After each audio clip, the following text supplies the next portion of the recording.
Welcome everyone to Life Talks 2020. This is our panel discussion time now. We currently have Tabitha from We Need a Law with us, Leah Mills, who shared with us last night, and Dr. Scott Miller, who was sharing with us earlier today, discussing men and abortion. So why don't we start by just sort of in that order, each of you, just really quick, what's sort of your background and area of expertise, if you will, so that folks know what kind of questions they can direct to you. And panelists will just kind of ask you to turn yourselves on and off of mute when you talk, and then when you're not talking, just to put it back on mute. And if you forget, I'll do it on my end.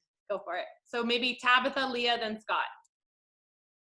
Yes, I'm Tabitha Ewart. I'm legal counsel with We Need a Law. My area of emphasis is advocating for legislation that protects preborn children, specifically getting just everyday Canadians involved in that process of advocating for legislation. I really think that having a law will be just such an important teaching tool. Again, that whole idea of bleeding into the consciousness and getting people to think about that question. I think that the legal, the political side is such an important part of the pro-life movement, along with the pastoral caring for women and the educational side, the good stuff that Halton Alive does. So. Awesome. Thanks so much, Tabitha. I love the work that We Need a Law does. So good. My name is Leah Mills. I am a human rights activist, law student. I've been doing this work since I was 12. I kind of stumbled into pro-life advocacy accidentally, but it's been a wild ride, and I can't imagine my life without it. So I'm happy to be here. I want to say my area of expertise, I feel like I do a lot of just general pro-life apologetics 101. I'm really passionate about sharing both sides of the debate when I do presentations. I think it's really important if we want to have an educated position on anything, we need to know the other side's arguments better than they do. And I think I really could argue the other side better than they do, I think sometimes, just because I'm very familiar with it. My undergrad was in poli-sci women's studies, and so I have a degree in feminism, and I like to draw on that. That's kind of what I was speaking about yesterday. And so I'm really passionate about remembering as a pro-life community that we're not just talking about the child, although obviously the humanity of the unborn child is so pivotal, personhood arguments, that kind of thing, but it's also important for us to be relevant to society. And insofar as society is really passionate about women's rights and women's empowerment, that's something that we can find common ground on. And I really think that as a strategy, it's something that I try to do. I try to find common ground with whoever I'm talking with, and then move from there. And so I really am passionate about kind of the drawing on feminist rhetoric, and if you have any questions about that, I'm more than happy to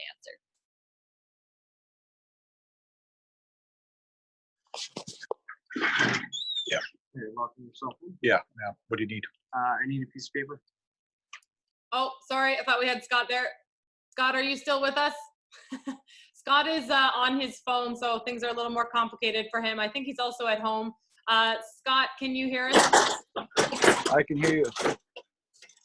Yes, I can hear you. Okay, great. So you are on air. If you want to tell us about just a little bit of where you're coming from and sort of your area of expertise, if you will, so that people know what types of questions they can send your way. Yes, I work with fathers of aborted children. I'm a prison chaplain, so I deal with men, helping them to find redemption through Jesus Christ. And part of their redemption journey often includes an abortion. And so, yeah, I try to help the fathers that have been involved in whatever way it has been. Either they've been the one pushing the abortion, or they've been the one that found out after and they were never told. Men are often victims in abortion, although they're not portrayed that way, but often they are. And they're also the antagonizers. So I try to help a guy wherever he's at. Nothing's beyond the redemption of Jesus Christ. So that's my goal, is to try to help men work through their involvement in that experience. Awesome. Okay, thank you. So just a note to our viewers, our attendees, that at the bottom of your webinar screen, you will see a button that says Q&A. That is where you can send your photos, or sorry, your questions. And sorry, I'm just trying to make sure we keep all of our speakers on mute here when they're not talking. But yeah, so you can send your questions there. I think maybe what we'll begin with is just we'll kind of go one at a time. Again, Tabitha, Leah, Scott, if he's still there. And just maybe can you just give us, because we've heard all of you talk now, and if you can just give us sort of one key takeaway for our audience. Like if people walked away after hearing you with nothing else, what would be the one thing you really want them to take away, and hopefully some kind of action element in that, like what should I have learned today from you, and what should I now do as a result? So we'll just go Tabitha, Leah, and then Scott again for that. Yeah, so the number one thing you should know is that you are an integral part of the pro-life movement. You are and the political arm specifically, from my perspective, all the other arms as well, you are an integral part. We will not get abortion law passed in Canada if Canadians do not act on it. So contact your MP. Again, just to recap, if your MP is Liberal, you contact them, NDP. Anyways, I won't go through the whole thing again, but no matter who your MP is, contact them in this time. Again, relationship first, make sure they're okay with the whole situation that's going on around them, and work to build that relationship where you can also ask them to support Kathy Wagenthal's sex-selective abortion bill. Awesome. So I would say one of the big takeaways, my section was kind of cut short because I had way too much content. So I apologize for everyone. If you want some of the content, I can email it to you so you can reach me at my website. I would say the one takeaway that I would want people to be thinking about is that your words matter. And so when you're defending the pro-life perspective, I can't tell you the number of times that I've been cringing in a conversation, not because of what the pro-abortion person is saying, but because of what the pro-life person is saying and the words that they're using. And so I would really encourage you to think about the words that you're choosing, the language that you're using, and the rhetoric. And part of my takeaway, I think, would be I would encourage you to, insofar as you're comfortable and it doesn't conflict with some of the other beliefs you have, adopt some of the language that is used by feminists right now. And that might make you uncomfortable. So, you know, that's your choice. You can think about that on your terms. But I would encourage that because that is what's going to make you relevant to society. We are already talking the language of choice. We're talking the language of empowerment and women's rights. We're talking the language of misogyny, sexism, and these are all terms that you can use to defend your pro-life position. And I think that's really important because if we can continue sharing the truth, but if the truth is not understood by those we're speaking to, then it's kind of futile. And so if what it takes for them to understand us is for us to use some of their terms and explain the exact same truth, but just using their language, I think that's really important. So if you have any questions about that, you can reach out to me, and I'm sure some of my other panelists would have their own contributions about language that you could be using. But just be really reflecting on that because I've heard some really sad stories about the language and the words that people have used, pro-lifers, that have caused people to shut down and actually choose abortion. And so just be mindful of that while continuing to speak. Don't shut down. There's no such thing as the perfect conversation or the perfect argument. So I'd encourage you to have conversations, but just be mindful and think about it a little bit. And you can always reach out for help if you don't know exactly what to say for a specific argument. Yeah, very true, Leah. And we can always decide to get back together and do and I'll let you talk for hours if we have just you, and we can just give people all kinds of information. So for sure, and language is super key. Scott, I'm gonna unmute you, and if you can just give the audience that one key takeaway that perhaps even involves an action for. I guess the one key takeaway I would put out there is that men are suffering because of their involvement in abortion. It's not all about women. Men are involved. They've lost their children. They're dealing with guilt. They're dealing with shame. And also, I'd like to point out that a lot of them don't hold anything against the woman involved. It's not the men versus women type of thing here. They're just hurting because they lost their kids. And they deserve a healing just as much as anybody else. So that's what touched me with a lot of men that I've talked to, is that they don't hold anything against the lady, but they're still hurting because they've lost their children.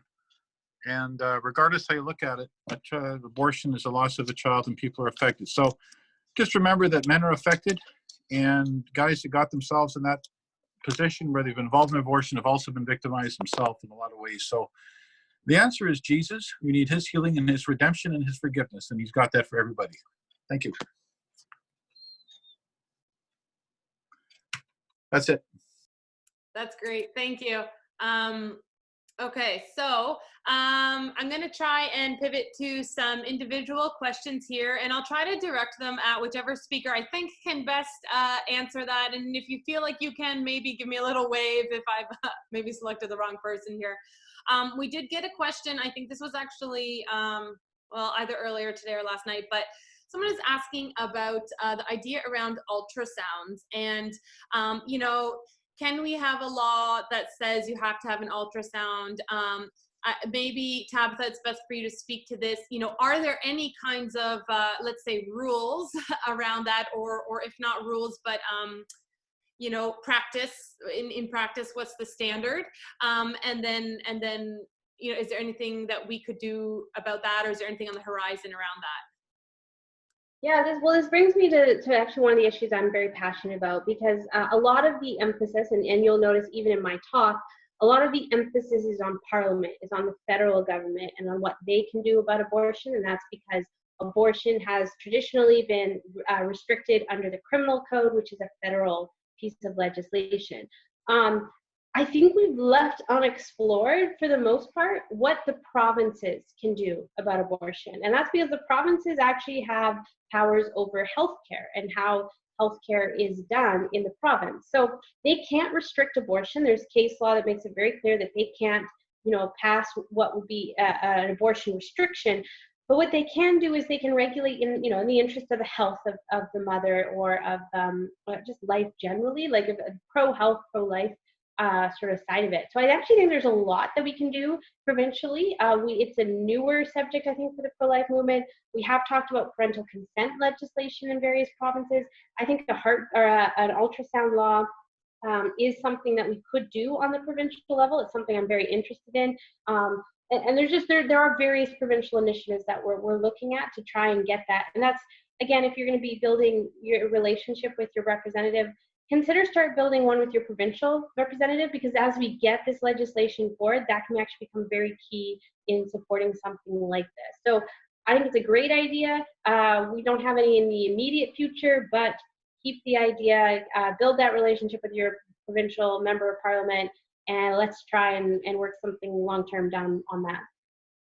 And Aaliyah, maybe if I'll jump in here just briefly. I know that there's an incredible organization in the United States called Save the Storks, and their numbers, if I'm remembering correctly, and you guys can check out their website on your own just to verify, but I want to say they see 4 out of 5 women change their mind through their services. And what they do is they just park a van that's equipped with an ultrasound machine, and they perform ultrasounds for women who are about to go have abortions. And they see like 80% of women change their mind, which is ridiculous, right? And that's so encouraging. So all that to say, like, just to speak to how effective it would be, I think it would be hugely effective.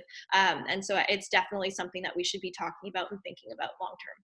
Yeah, and there are actually groups in Canada that are working on getting ultrasound machines into pregnancy resource centers in order to help with that. So that's a really important initiative. I had a friend who worked at a pregnancy resource center in Washington State. They had a mobile ultrasound unit, and stories that came out of that were amazing. I just remember this one. It was this very young couple, very young, probably in their teens, and she was pregnant. They were just, visibly upset as they started to go there and try and figure out what to do. They ended up taking her back to have the ultrasound, and the picture that flashed on the screen was 2 perfect twins. Just the 2 of them looked at it and were like, we're going to be parents. They just immediately were like seeing that. And the other thing that this mobile ultrasound clinic did as well is they had someone in the community who would knit baby blankets. And so every time that, the person was pregnant, they would immediately give them a baby blanket. And I actually think that's a really powerful aspect of it, because it's giving them something physical that they can touch that represents the fact that they have a baby in them. And very, very few. I'm going to say all women know that that's a baby. Maybe there are a few there's a lot of cognitive dissonance around that. There may be a few who honestly don't know, but I think very, very few. I think the vast majority of women know full well that it's a baby. And just giving them that tangible reminder that it is a baby and that it's a life worth living. So yeah, I think ultrasounds are a great way for the pro-life movement to go. Hi, yeah, awesome. I know I have heard, I think just to continue speaking to that a bit. So a few things come to mind. I know that, for example, our Knights of Columbus are actually prepared to help get ultrasounds into places. One of them being Atwell Center, the one that will be set up here in Halton. We're looking at raising funds for them. One question that sort of some people have come out with in that, they're like, well, why do we need ultrasounds? Can't they get one through their healthcare already? And like, what's the problem? You know, we don't need to provide that. We have free healthcare. So, you know, why can't they just get it there? Does anyone want to sort of speak to that? Yeah, go for it. I would, because this is a very interesting, and I'm going to tie it to something else as well. So the way a doctor treats you is very important. Again, that we talked about it earlier with boyfriends or husbands or partners, like that relational context you're in when you're dealing with things, hugely important. So I'll just tie it into another area that I'm very passionate about, which I think Leah also talked about yesterday, which is the Down syndrome issue. And this is something I've thought a lot about because, so first of all, there are doctors who pressure women to abort because their child has Down syndrome. That absolutely does happen. But I also think that there's just sort of another layer to that, which is if you're a doctor and you have this prenatal diagnosis of Down syndrome, you have to kind of be open to the fact that they may choose to abort. So I wonder what the difference to a woman would be if the doctor is like, you know, there is a prenatal diagnosis of Down syndrome, you know, and then that's sort of the way they describe it, versus your son has Down syndrome and we're going to do everything we can to make sure he's as healthy as possible, lives the best life possible. What's the difference between having those different reactions from your doctor, that cold, clinical, dehumanizing one versus that personal, encouraging, excited one? There's a great TED talk by Tamara Taggart, and she talks about two interactions she had with her doctor, the one receiving a prenatal diagnosis of Down syndrome, and the second receiving her own diagnosis of breast cancer. And she said her own diagnosis of breast cancer was more encouraging, was more uplifting than the diagnosis of Down syndrome. And she said, my breast cancer is not better news than my son. And she said, a very powerful video. I highly recommend checking it out. So again, so to go back to your question, because I used it to talk about my own subject, but to go back to your question, I do really think it matters not only just the ultrasound's happening, but that the woman gets to see the ultrasound and also what environment she's in when she's getting that information. I think also that goes back to something that Nicole said yesterday night, if you were with us then, we were talking about, finding pro-life doctors and that sort of thing. And she made a great point about saying, we can also communicate back to our doctors. We don't have to just look for a pro-life doctor. Why not help a doctor who, claims to be neutral or is pro-choice or whatever? Why not be in ongoing conversation with them in a positive way to help them see the pro-life view, and then hopefully shift exactly with what Tabitha is saying, shift how they communicate with their patients. I think, yeah, absolutely. The attitude from doctors is quite essential. First responses, even when we talk about sometimes women are afraid to tell their partner that they got pregnant. And it's like, again, right, the response of the man makes a big difference. The response of the parents out there makes a big difference. And I'm not just saying parents of teenagers, parents of women in their 30s and 40s women in their 30s and 40s are also getting a lot of abortions. They wanted to pursue their career. They wanted to get out of their marriage. They wanted to do all these things. And then all of a sudden, oh no, I'm pregnant. And everything is sabotaged and they're looking for a way out because they didn't want that, So I think that sorry, and then I just was reading the chat at the same time. Guys, I'm multitasking like crazy here today. So yeah, absolutely kind of engaging back with your doctor too, and having those kinds of discussions is really important. I do have we have some questions for Scott. So Tabitha, do you want to go ahead and ask? You said you have a question for Scott, and then I also have one for him here. I do. I have a question for you, Scott, if I can, just because this is something that I've been thinking a lot about. A lot of what we do in our organization is try to inspire people to action. And I was wondering if you could talk specifically about how to inspire men to speak out about abortion, because I think that sometimes their voices are minimized, they're encouraged to silent. What can we as a pro-life movement do to encourage more men to talk about this issue?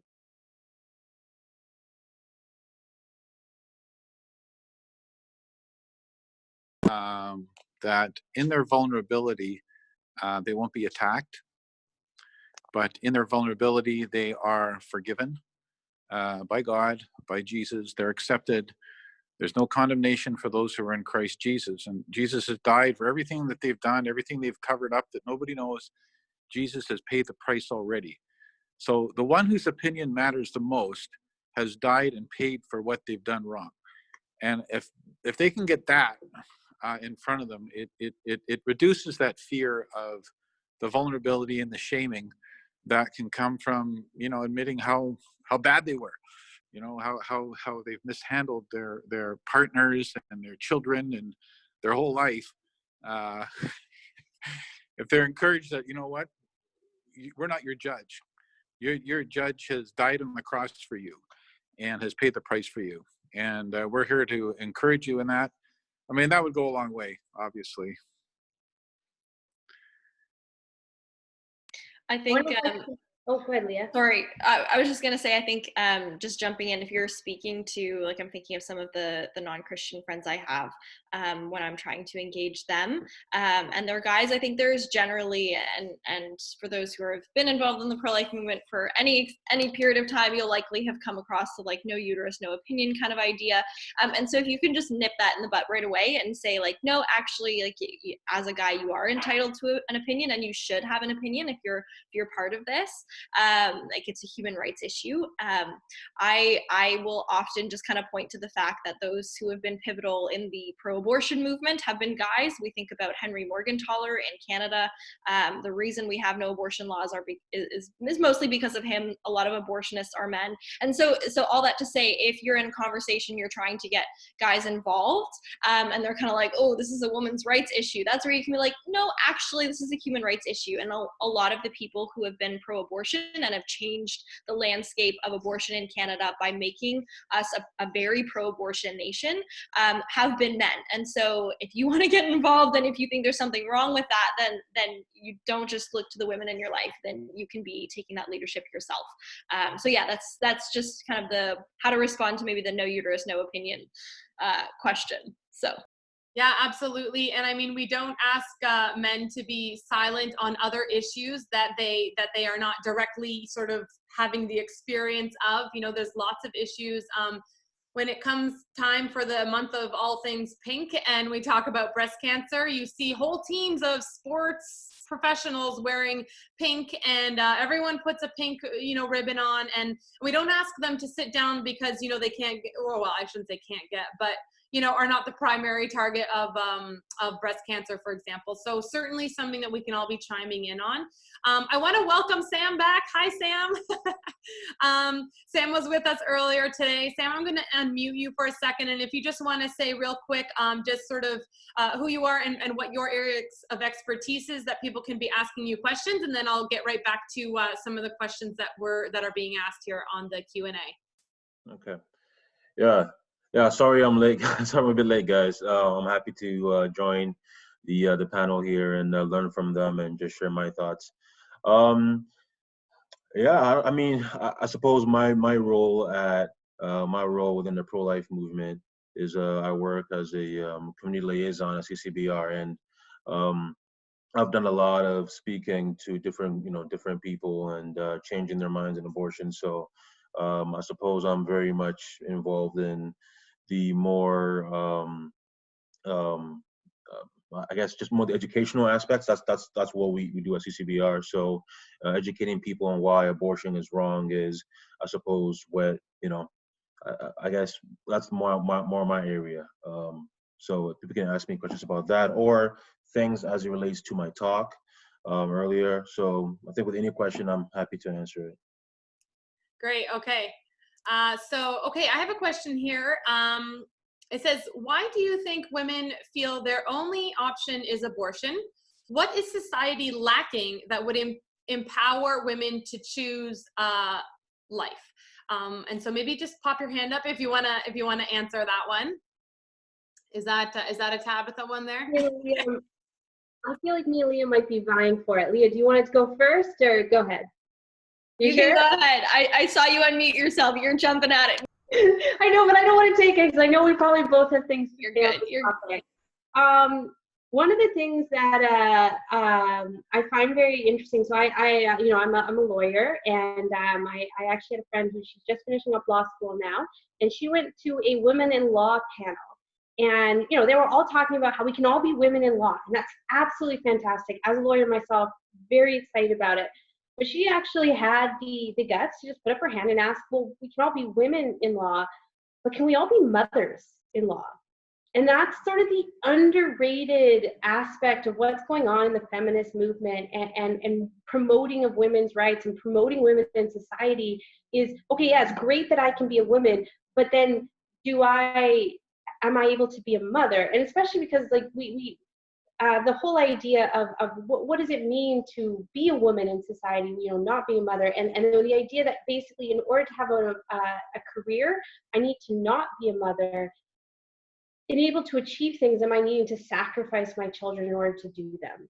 So there's that social cultural pressure that's going on. So that's just one reason. I'm sure Lee's got more. I think Scott also had his hand up. So I'll leave others to bring up some of the other issues. But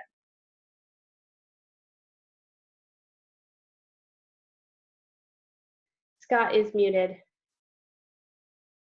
Yeah, Scott, you can go ahead. Okay, I think one of the things in my feeling as a man growing up in our culture is there's so much emphasis on women's rights, and women should be doing this and women should be doing that. The guys start to feel guilty about doing anything, because if they're doing something, people don't seem to like it. If a woman does it, yeah, okay, that's great. The guy's doing it, wow, you're probably a misogynist, you're probably this, you're probably that. There's so much negativity towards men in our culture that they just kind of, in some cases, they shrink back and say, well, forget it. What's the point? No one's going to appreciate what I got to offer anyway. And I think that's the problem when we lift up one gender and lift up another gender. That's the problem. I think we need to look at a biblical solution to how male and female are supposed to operate. I think I'll jump in here and say we when I'm in conversations with people who are pro-abortion, I often hear them say we're pro-choice, not pro-abortion. Like we're not advocating for women to have abortions. We're just advocating for the choice. But if you look around you and you look at the way our society is set up, you look at the fact that information about abortion is readily accessible, and information about the side effects and the harms of abortion is condemned and often labeled as being just pro-life propaganda. If you look at the fact that abortion is funded in many provinces, I want to say pretty much all of them, and that it's what is offered to women as a solution, whereas crisis pregnancy centers, even maternity homes are not funded the same way, to my understanding, at least not in Ontario. When you think about that, then you realize that whether we're explicit about it or not, there are all these indirect pressures to push women towards having an abortion. And so then you think, okay, you find out that you are facing a crisis pregnancy, and if it's not a pregnancy you were expecting or you wanted, if you're not in kind of the ideal circumstances, and that could mean that you're 30 and about to have a promotion, or you're 16 and you're struggling with an abusive relationship, regardless of if it's not ideal, and I want to say that children rarely come in at the most ideal moments anyway, then the issue you're going to be faced with is that immediate emotional response is going to be, oh no, like, you know, my parents are going to kill me, or, oh no, I don't have the money for this. And you immediately think of all the negative things. And what happens in that moment is you identify the wrong thing as the problem. And instead of looking at the crises factors, instead of looking at the abuse, instead of looking at the homelessness, instead of looking at, you know, the fact that we might not have the amount of maternity leave, or we focus so much on careers instead of motherhood, as Tabitha was saying, and we don't allow both to coincide. We identify the pregnancy as the problem, not the crisis and the crises factors. And society creates that, society fuels that, right? And so what happens is we've offered a solution to women that is not actually addressing the root issue, or the systemic issues, but it's easier than actually saying, hey, you're in an abusive relationship, why don't we help get you out of that? And then you can make a decision actually in a place where you can make a true choice, where you're not being pressured to have an abortion because you have an abusive boyfriend or because you're homeless. And so I really think that we've offered women a solution to the wrong problem. And we've identified pregnancy as a problem. And the number of times I hear people talk about pregnancy as like a condition, as like the most common condition, medical condition that women find themselves in. I'm like, no, there's a huge difference between, you know, actual medical conditions like breast cancer and crisis pregnancies, because one of them you can address the crisis, and the other there are actual medical problems happening there. And so that would be my response, and maybe that's kind of very abstract and high level, but I actually think our entire society at this point is fueling women and providing information, providing funding that ultimately indirectly or directly coerces women to make an abortion decision. And I think that's kind of supported by the fact that something as simple as an ultrasound humanizing the unborn child, that changes people's minds. Like an 80% change rate in that moment says to me that they weren't actually given the opportunity to think about what was actually the problem, because they were just led along by society. And so I hold society responsible mostly. And I think there are practical things we can do about that. I've written to my university, for example, about having daycare options made available in every building, things like that. Some of the suggestions that I think I'm willing to accept to address abortion might not go with my like very conservative fiscal politics, but I feel like when you're talking about saving human lives, I think we're willing to talk about some more practical solutions. Anyway, that's my long-winded answer. Yeah, I think in response to that, Leah, too, so I would say to people, if you're in a position to have any kind of influence over those types of policies, like if you are part of running a business or you have any influence, you're working in HR, maybe you're, I don't know, in charge of something, you know, take that opportunity. You don't have to bust in the room and say, I'm pro-life and here's what I think. You just say, hey guys, have we ever thought about offering daycare and, you know, or something like that, and acknowledging the challenges that mothers face to make it to work every day, and how can we be more accommodating and value, because they have a value to the business as well. And so it shouldn't be one or the other.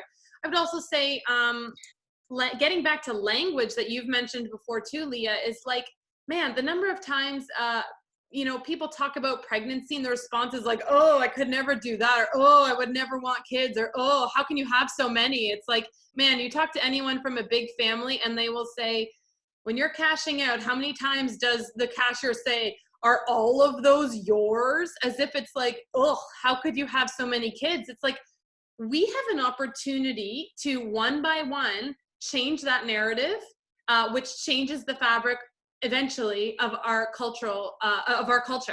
And so it's not a snide remark that you offer, but it's a note of encouragement. It's like, wow, you're awesome, or congratulations, or wow, what a blessing, or hey, you must have a lot of fun times, or, you know, whatever.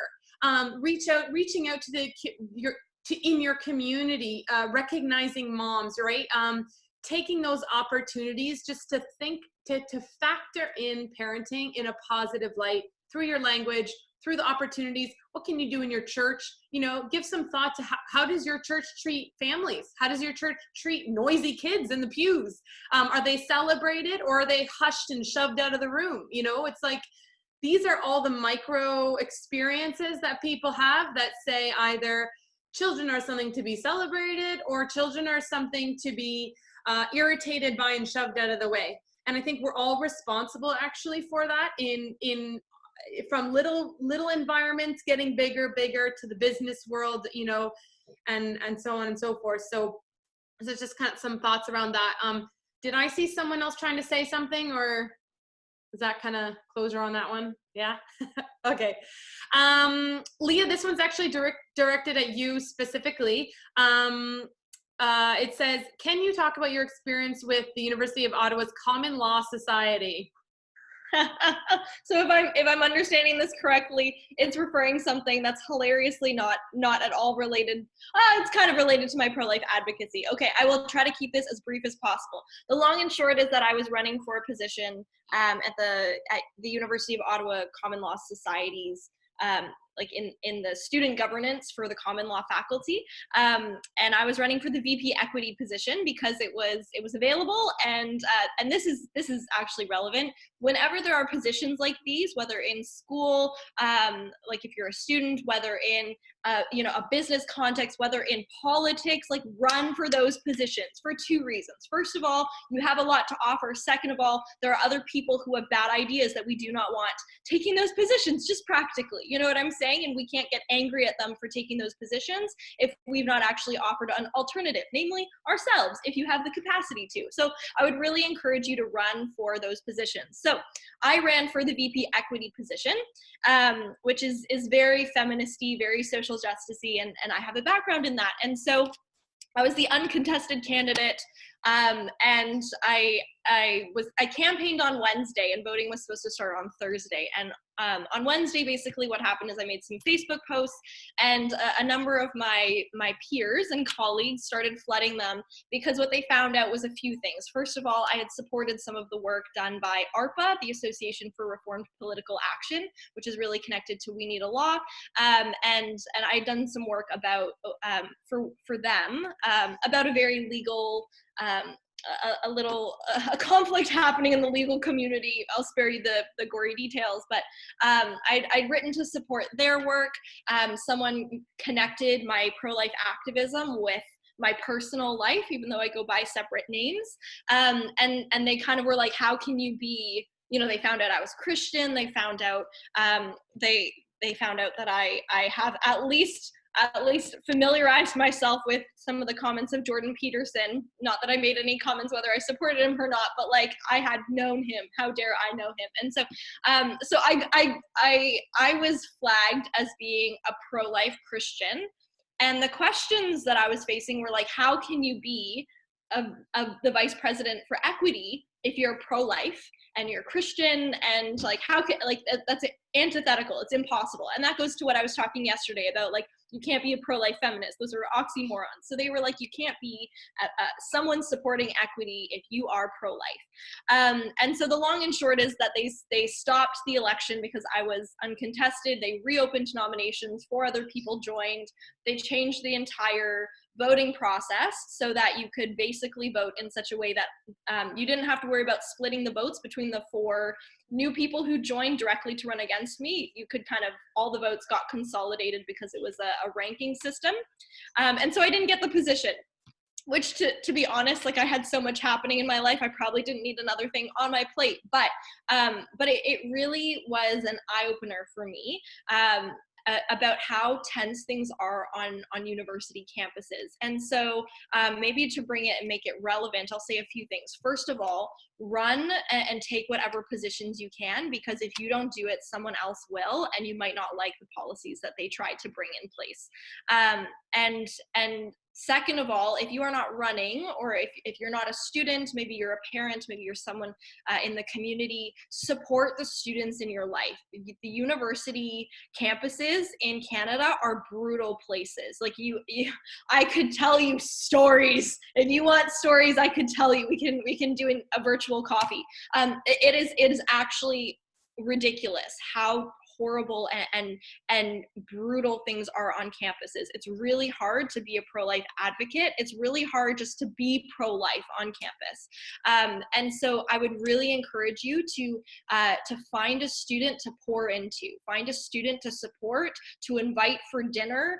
Just give them a safe place where they can know that it's possible to be pro-life and stay strong, because so many students go to university and they get it beat out of them, like quite literally, not physically, but verbally and emotionally and mentally. And so I would really encourage you to think about that. And the final point is stand up for truth. And it will cost you. It will cost you a lot. It might cost you your reputation. It might cause you to lose some time. I was sitting in the middle of class, like responding to all these angry comments, like not even paying attention to class because like I had all these people making ridiculous accusations about me. And so it costs time, it costs emotional energy, but I would really encourage you to stand up for truth at every opportunity you have, because if you don't do it, there might not be someone who does. And maybe just to tie it into one of the other questions, in that space, when you're facing all this oppression and persecution, when you're facing discrimination, that is one reason why it's important to have a strong community. And so you need to surround yourself with other strong pro-life people. They don't need to be hardcore advocates like you might want to be. Some of the people I rely on most have nothing to do with politics. They don't even know the name Jordan Peterson, and it's wonderful. They like work with horses in the middle of Ontario, and it's wonderful. And so find a community that can support you, because it's important that you engage in what we call in feminism self-care. It's important that you take care of yourself, because otherwise you'll burn out. And so how do you survive the harsh reality of issues like abortion and euthanasia? How do you survive social justice issues? How do you survive the society we're in that is, the culture wars, so to speak? Find a strong community and rely on those people, and surround yourself with in your downtime, surround yourself with people who feed into you and pour into you, and fill your mind with truth. That's really important. So that's what I would say. And remember, it's not all on your shoulders at the end of the day. I'm encouraging you because I feel like generally in North America, we struggle with apathy and complacency. But the world does not rest on your shoulders. It is not up to Tabitha to get all the laws passed. It's not up to Scott to help every guy who struggled with abortion. The world does not rest on your shoulders. You do your best, and whatever you do, every little thing counts. So be encouraged. Absolutely. Thank you for that word, Leah. That's awesome. And that kind of answers, I think, one of the questions we had too about how can we stay positive and energetic despite the very serious nature and sometimes controversial and depressing nature of these topics. It sounds like that's a great response. Surround yourself with supporters as well, so that it's not just the attacks from other people. I want to ask Scott, I want to throw this question to Scott as well that I have here. It says, what are the main reasons that men want their partners to have an abortion?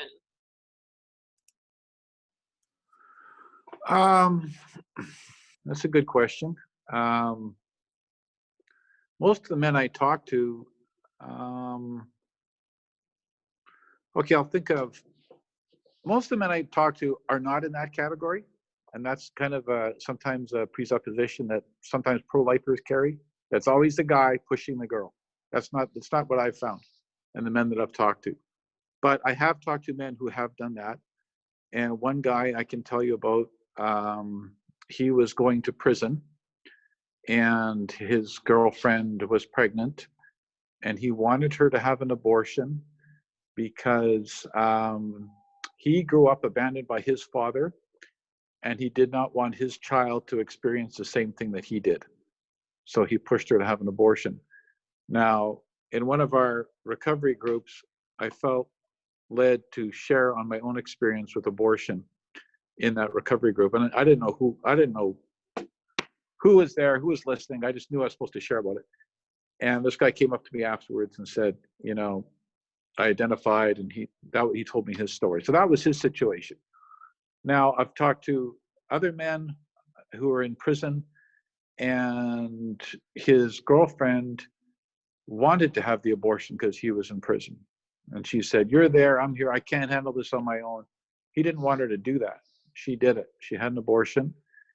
And I said, how's she doing? He said, she's tormented because two of her friends were pregnant at the same time. Whenever she meets them now, they're all kids are growing up, and she thinks of the one that she lost through abortion.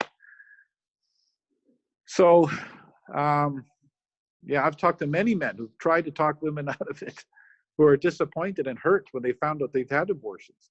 So it's, you know, it's really an imbalance, I think, on the voices that speak about men involved in abortion. They don't hear the stories that I hear. And I think that maybe that's self-gratifying. Maybe that, you know, makes me feel good because, you know, but I don't think that's true. And that's not what I've experienced. Although, yeah, the one that I can think of, and others, okay, I had another fellow tell me actually yesterday, the place where I work, he was involved in 2 abortions, and he forced a girl to have the first one. And the second one he wanted with another girl, and she aborted. I don't know, selfishness, just fear probably are some contributing factors. Yeah. Right. Okay, thanks. Sam, do you want to comment on all that? You have the male perspective as well. I've spoken to a few women, and not to contradict that, because I think there are, you know, not, you know, because Scott is right that it's not always men who are pressuring women into getting abortions, but that does happen at times, right? So I shared in my talk of one of my friends when I was 18. She was 18 as well, and you know, she was being pressured into an abortion by her boyfriend at the time. And when I talk to people on the, you know, on the streets, or, you know, as whether it's schools, sometimes churches, it's oftentimes the case that men, especially young men, pressure their girlfriends into getting an abortion. But sometimes, again, sometimes, and I know, you know, I've heard these cases too, where sometimes the man doesn't want that, but the woman would choose to do so because she feels as if she's not ready to have the child. I think 92% of abortions are by choice, you know, and oftentimes it's because the woman feels as if she's exercising her you know, her right to choose in that action. But I think just to kind of get back to talk that you guys had before when I came in about what role men can play on the abortion issue. You know, being a man, I hear that a lot, and one of my you know, favorite things to say and respond to that sometimes when a woman says that to me, I always say to her, okay, so you think that because I'm a man, I am not allowed to speak on this issue? Well, what if right now, as you and I are talking, you know, a white cop comes and wants to shoot me in my face? Would you, as a white woman, say anything about that? Would you try to defend me? Then they say, well, of course I would. That'd be wrong. That'd be, you know, that'd be injustice. And I say, well, if you as a white person would try to defend me, even though you're not black, then why can't I, as a man, try to defend babies, even though I'm not a woman or a baby? So it just goes to show that, you know, it's illogical to think that men cannot have a role to play in this. But again, to the question you just asked me, I think, you know, there are varying many reasons why people get abortions, and sometimes it's because a man is pressuring the woman, and sometimes it's not the case. And you know, so yeah, it's you know, it's difficult because, you know, I mean, just recently actually I was speaking to a girl, and she said to me that you know, if she got pregnant, that she feels as if she would get an abortion, even though the boyfriend hadn't told her that she would want her to get an abortion. She just felt that she doesn't think the man would be around anyways, and that it would be best for her if she gets the abortion. So even though the man didn't pressure her, the woman didn't feel confidence that the guy would be there in the first place. So there's so many reasons why that happens, and you know, the best way that we can address that is to make sure that, as Scott was saying earlier, that we teach people just biblical values on being a man and being a woman, but also on top of that too, is to ensure and to try and teach men and women that the most important person when it comes to deciding on abortion isn't the man, or at sometimes, I'm being carefully when we say this, isn't even sometimes the mother, right? Are we going to ensure that we are protecting a life in this case? And I think that is oftentimes what I mentioned to people who are considering abortion, to make sure that you consider all those things. But the difference is, no matter what your reasoning is, if you get an abortion, you are killing another person.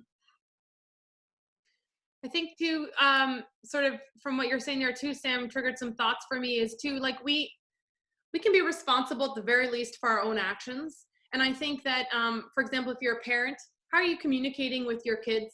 How are you dealing with other issues in their life so that if they ever found themselves, for example, in an unplanned pregnancy situation, what is their first thought on what their parents are going to do? Is it like, oh, I'm in so much trouble? Or is it, my parents have actually been pretty reasonable when I've come to them with these other problems. They didn't lose their minds and yell at me and scream at me and get all angry. They actually talked to me like a human being, And it's like, so you can instill that in your child and tell them directly, like, hey, you can come to me with things. I might even be upset about something in the moment, but you need to know that I love you. I will be there for you, even if I need to calm down a little bit, because those are the truths. I think the same thing if you're a boyfriend out there, or a husband. Get ahead of it. If you're a pro-life man and you wouldn't want your girlfriend to go and have an abortion, then that's something to talk about. Like, relationships need to be talking about serious issues, not just hanging out and getting food, right? And so, especially in this COVID time, hey, have a chat, But like, hey, just so you know, if we were ever in that situation of an unplanned pregnancy, I want you to know that I'd want you to tell me. I want you to know that I'd be there to support you. I want you to know that I would be there to support our child.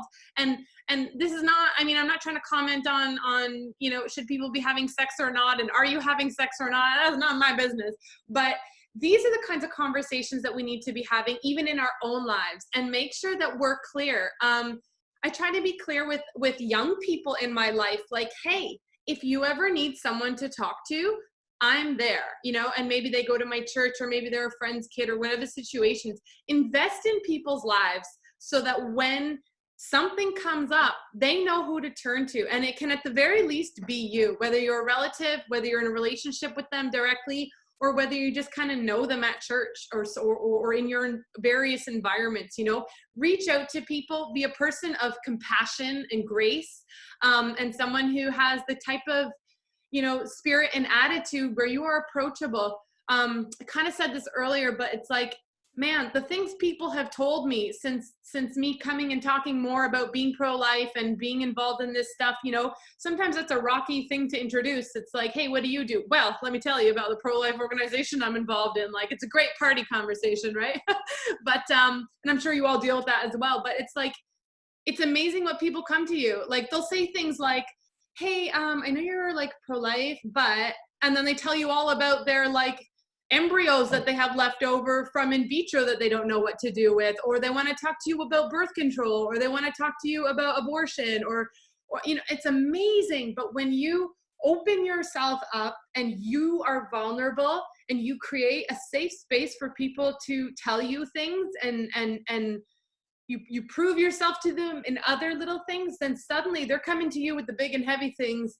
And maybe your instinct is like, yeah, I don't want to get involved in that. But you really should be available to people, because I think that's part of our calling, and you can do it in your own more personal ways, in your own sphere of influence. So I guess, thank you so much, everyone. Do any of you have sort of any last word that you really wanted to be able to say? Yeah, Scott does. Okay, I'll unmute you. Yeah. We're talking about men being involved in the pro-life movement, and I found one really effective way to have men involved was when we had that maternity home, when we were saving babies' lives. I mean, guys would come and fix the roof, guys would come and cut the grass, guys would donate money. I mean, they would do what they could do for pro-life, for saving lives. I had one man come to our maternity home, and we were supposed to do our men's abortion healing weekend somewhere else. Now, that venue closed at the last minute, and the maternity home let us do it there. And it was so, I don't know what the word is. It was so cool how that worked out, because here he was in this maternity home dealing with this abortion from the past, surrounded by this home that was encouraging babies to come to life. And he was touched so much by it that he made a big donation to the maternity home after the abortion healing weekend for him. And so, I mean, that's one way that guys can get involved with the talents that they have and what they have to offer. That's one way they can get involved is helping with a maternity home. Thank you. That's awesome. That's awesome. One thing that I wanted to touch on, just connected to what you said, Aaliyah, but I find so I worked on campus for a while, and people just know me as Leah. They don't know me as Leah Mills. They don't know I do pro-life activism. But then they sometimes go to add me on Facebook and they find my Leah Mills page, and it starts all manner of interesting conversations because they know me as like the feminist who I studied feminism.